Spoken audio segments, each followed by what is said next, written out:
Welcome to another edition of Africa Sideways. My name's Big Six Simpson and I've got something a little different today, a kind of newsy story. The South African Motor Journalism Guild has just released their top 25 cars for the Car of the Year awards. And it's quite humorous and gives you an insight into the quality of some of the journalists in this country. This is my opinion, so don't take this personally. Just an opinion. Let's look at the 4x4 double cab section. So there's two double cabs in the Car of the Year for double cabs, and you'd expect to find class leading Toyota Hilux. You'd expect to find Isuzu D-Max, the most reliable of the lot. Ford Ranger sells like hotcakes, is a bit of a fan favorite. And then I think the actual best bakkie of 2021 pound for pound price wise is the Mitsubishi Triton, and the BT50 is coming there with a very, very compelling offering.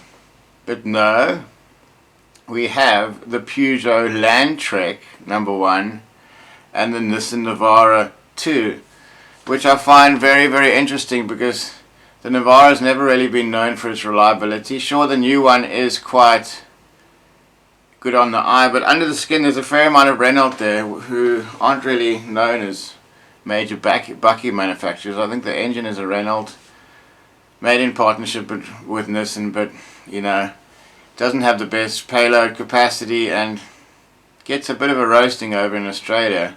But looking at the sales figures, they're actually doing really well in South Africa, which I find quite peculiar. Actually, my next video is going to be about the top selling bakkies in South Africa and some of the peculiarities that I find with the whole thing, with some of the best bakkies that I've driven down at the bottom and a couple of ponies up top.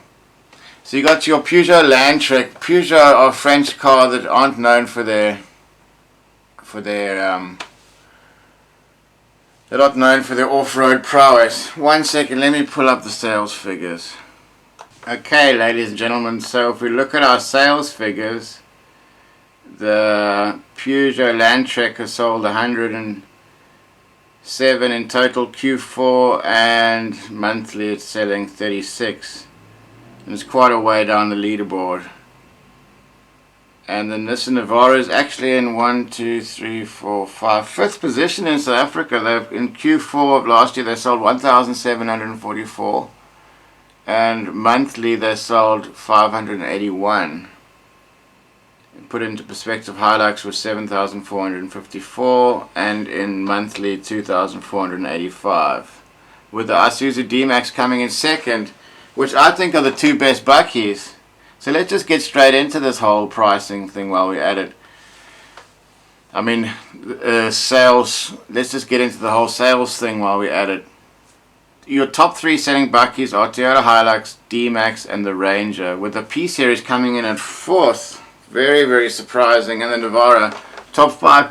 So you could really make an argument for the Nissan Navara getting into the Car of the Year conversation. To be honest, I haven't driven a Navara, so I shouldn't comment too much on it, but I just know that they have quite a bit of Renault influence. Nissan, if you're ready to give Big Six a car, get in the program. I know they're a little bit frumpy down there. But the Peugeot Landtrek is languishing in the bottom 5, with I think one of the best bakkies of 2021, the BT50 only sold 12 units and in December and 37 in the whole of Q4. And the Triton as well is 4th bottom at 96 units in for Q4 and only 22 units in December. So that tells me a story. My two favorite bakkies of 2021, well, I suppose you put the Raptor Special Edition in there, which I'll just review. That's going to be coming. That was also tasty, but really, reliability and offering, the BT50 and the Mitsubishi Triton. The Triton especially is well priced. It's 600,000. The BT50 is 800,000. So I can understand why it's a bit more expensive. But if you look, it's cheaper than an Amarok. An Amarok sold 427 units in Q4. So it really is a bit peculiar. Why do South Africans, they're buying on price. P series coming in 4, that's just pure buying on price. You're getting a lot of bang for your buck. But head over to Hello Peter and see what people have had in cost of ownership and the experience with some of these newer brands. It's good to do your research. I did really enjoy the P series. You're getting a lot of bakkie for your money, but it's a little bit too much tech for my liking. Ford Ranger's good, honest bakkie, but can't quite match the Isuzu and the D-Max on reliability. So the South African market is telling me for their top 2 bakkies sales-wise, they're looking at reliability and resale, which Toyota Hilux and Isuzu D-Max have that in bucket load. So for my car of the year, bakkie of the year, it's a no-brainer to have the Hilux and the D-Max going head-to-head. Why you have a 5th place Navara, which is kind of up and coming, but by no means top of the tree, and a Peugeot Landtrek, which is languishing in the bottom 5 sales-wise, is really quite peculiar. They say they do a lot of research for this, but you know, it doesn't look like it. I don't want to go out on a limb here, but some of these award ceremonies are the best car doesn't always win, if you know what I mean. Personal opinion. So let's just go through this top 25 finalists, and I'll give you my off-the-top opinion on each one of these. Okay, so compact, the Kia Sonet, Hyundai i20, Peugeot 102, and the Toyota Land Urban Cruiser. Can't really argue with too much there. Compact family, Cherry Tiggo, Corolla Cross, and Hyundai Konya. Out of those, I'll take the Corolla Cross, but there's no real. I mean, Cherry's a bit of a new brand with cost of ownership is to be confirmed, so that's my least favorite of those. And then we got a mid-size Hyundai Star. A lot of Hyundais on here. I wonder, you know. I'm not going to say too much there. So you got the Staria, the Santa Fe, the Mercedes C-Class, Audi A3, and Hyundai Palisade. Why have 3 Hyundais? And then luxury, you have the AMG GLE 53, fair enough. And then performance, the Yaris, GR, Yaris, BMW M3, Golf GTI, BMW, Porsche. The usual suspects, can't really go wrong with that. And then new energy is the Toyota Corolla Cross Hybrid, fair enough. Lexus IS, Honda Fit Hybrid. Is that the first Honda I've seen? Can't argue with any of that. And then you get adventure SUV, which this is quite an interesting one. The Toyota Land Cruiser 300, which are basically sold out and like hen's teeth. You know, is it ready to be on this list? But it's, I mean, it's a Land Cruiser 300. I mean, you can't really argue too much of that. And to their credit, they got the Isuzu MU-X as the other adventure SUV. But I'm wondering why adventure SUV has only got two clicks, and then mid-size with all the Hyundais have 5. Where's the Honda Accord? You know, where's the? You know, let's have a bit of variety here. And then for your 4x4 double cab, you have Peugeot and the Nissan Navara. Neither of them are on the top 3 best-selling cars in South Africa.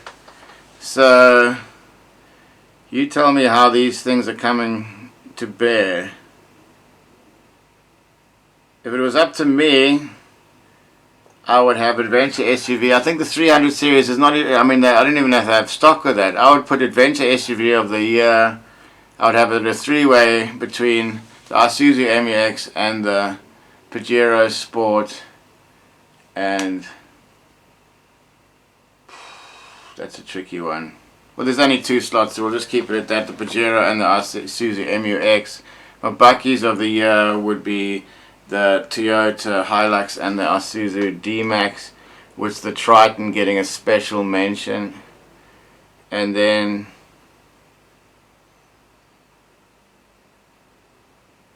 And then basically there you have it, ladies and gentlemen. So it really is quite peculiar how they came up with some of these vehicles. But just for shits and giggles, let's go through the top selling bakkies in South Africa, and I'll give you my 2 cents. So top selling Hilux, I mean, it speaks for itself. D-Max is second, Ranger third, always there and thereabouts. And then you get the newcomer, the GW MP series. Been selling a lot of the product there. Nissan Navara N5, that's been the biggest climber of the year, I'd say. The old Navara didn't really sell well, but the new one looks cool. Yet to test drive it, hint hint. Nissan GP200, that always sells well, more of a commercial sort of handyman bakkie. Mahindra Scorpio, that's solid technology, 1,530 units in Q4, so that's decent sales. GWM Steed, another Chinese offering, and then you get the Land Cruiser PU, which I presume is a 79 series bakkie. 605 units, that's always going to sell well, good on the game farms and the overlanding, the serious overlanders. And then you get your Hyundai H10 mini truck, which is 555 units. You see a lot of those on the road. Then you get the Volkswagen Amarok, which is going to be teaming up with the Ranger next, which should be interesting to see what that does to sales figures. 427 units in December. And then the Kia K7200 Suzuki Super Carrier. Can't say I've seen one of those. Mahindra Bolero, that's tough as teak. Not much tech. And then the Landtrek is all the way down there. So that gets you in, puts it into perspective what the South African public think of this Landtrek. They don't see it as a car of the year, ladies and gentlemen. And then you get the Mitsubishi Triton. If I had cash money, 600,000 rand in my pocket, that's the one I'd go and get. Old school tech, no turbo lag, goes for days. And really, really good value for money. Nissan Hardbody NP300. I hear mixed reviews of that bakkie. And the Mitsubishi Transporter PU, popular with the hipsters. And the Mazda VT50 is the worst selling bakkie in South Africa. I don't get it, people. This is an Isuzu D-Max under the skin and handles like a Raptor on gravel. It is phenomenal. It is phenomenal. So I will leave you there with that, ladies and gentlemen. I think next year I'll be having my own awards ceremony. Peace.